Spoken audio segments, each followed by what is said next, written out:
আমরা 5ই আগস্ট আমরা ফ্যাসিস্ট সরকারকে সরাতে পেরেছি, কিন্তু আমরা এখনো বলবো সেটি ছিল মুকুল, এখনো কিন্তু ফল আসেনি যে আপনি আম খাবেন। ফলটা তখনই আসবে যখন আমরা ভোটের অধিকার পাবো।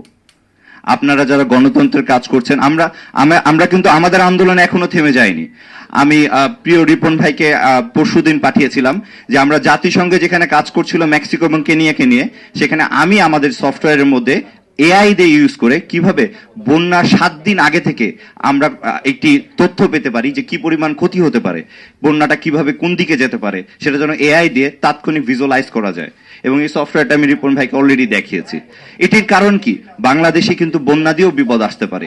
অর্থাৎ আমরা যেরকম প্রতিটি বিপদ দেখছি, আপনারা যারা সাংবাদিক ভাইয়েরা আছেন তাদের কাছে আমার অনুরোধ, আপনারা কিন্তু দেশের চোখ, আমরা যেটা দেখতে পাই না। আমাদের জনগণরা কিন্তু দেশকে অনেক ভালোবাসে। আপনি পৃথিবীর যেখানেই যাবেন আপনি দেখবেন বাঙালিরা কিন্তু একত্রিত হয়ে কাজ করছে। কিন্তু বাংলাদেশে কেন আমরা এই বিভক্তি দেখছি?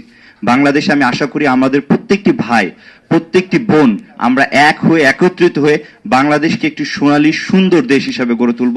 এই আহ্বান জানিয়ে আমি বাংলাদেশের সকল মানুষকে ধন্যবাদ জানাই বাংলাদেশের এই স্বাধীনতাতে অংশগ্রহণ করার জন্য, এবং বাংলাদেশকে একটি সুন্দর গণতান্ত্রিক দেশকে উপহার দিতে পারবে এই আশাতে আমার বক্তব্য এখানে শেষ করছি। ধন্যবাদ সবাইকে। আসসালামু আলাইকুম।